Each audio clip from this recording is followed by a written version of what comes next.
Neraca dagang Indonesia pada Mei 2020 mencatatkan surplus 2,09 miliar dolar Amerika Serikat. Impor yang anjlok lebih dalam ketimbang ekspor menjadi penyebabnya.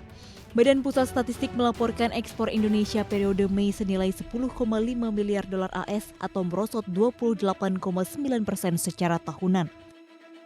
Ekspor mengalami kontraksi karena ekonomi dunia yang masih tertekan akibat COVID-19. Kebijakan pembatasan sosial di negara-negara dunia membuat tekanan produksi dan daya beli masyarakat.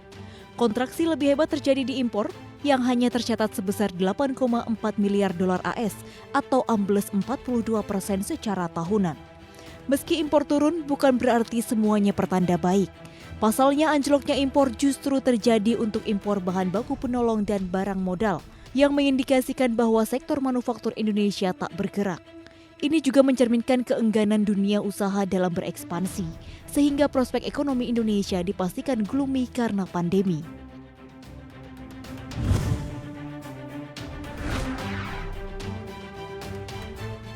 Di tengah pandemi corona, utang luar negeri Indonesia semakin menanjak. Bank Indonesia mencatat ULN Indonesia periode April 2020 sebesar 400,2 miliar dolar AS atau setara dengan 5.700 triliun rupiah.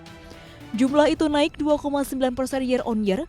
Salah satu yang mendorong ULN Indonesia naik adalah meningkatnya utang pemerintah yang berjumlah 189,7 miliar dolar AS atau naik 1,6% year on year akibat penerbitan global bond untuk menutupi kebutuhan pembiayaan penanganan COVID-19.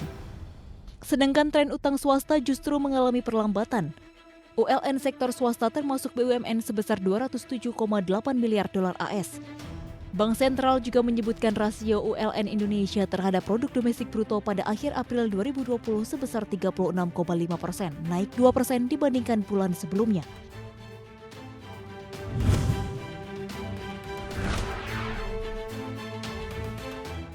Perhatian pelaku pasar masih tertuju dengan proses akuisisi Bank Bukopin. Banyak kabar spekulasi terkait proses penambahan modal Bank Bukopin.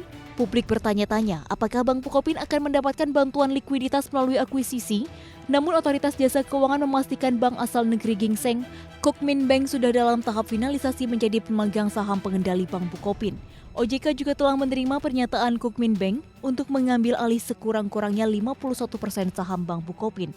Diketahui bank asal Korea Selatan itu telah menyetorkan dana sebesar 200 juta dolar AS atau sekitar 2,8 triliun rupiah.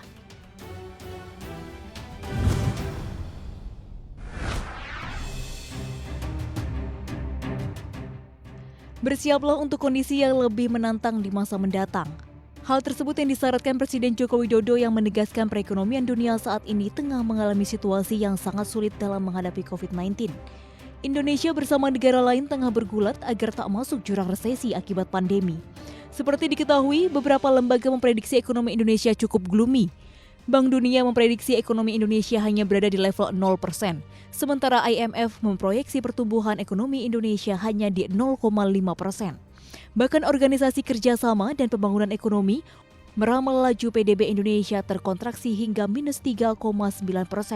Oleh karena itu, Jokowi meminta supaya jajarannya tanggap terhadap kondisi saat ini dan menegaskan dana stimulus 677 triliun rupiah harus tepat sasaran guna memulihkan ekonomi nasional.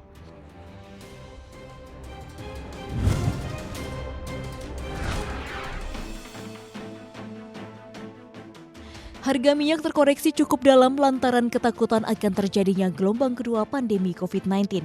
Per 15 Juni 2020, harga minyak jenis WTI telah ambles 4% meninggalkan level 35 dolar AS per barel. Dan minyak jenis Brent sebanyak 3% lebih ke level 37 dolar AS per barel. Amerika Serikat sebagai epicentrum corona kembali melaporkan lonjakan kasus infeksi. Secara nasional ada lebih 20.000 kasus dilaporkan per 14 Juni 2020. Gelombang kedua juga terdeteksi di Beijing, China. China menutup pusat pasokan terbesar untuk komoditas buah dan sayuran serta melakukan lockdown di sebagian Beijing. Hal ini dilakukan setelah beberapa orang di pasar grosir terkonfirmasi mengidap coronavirus.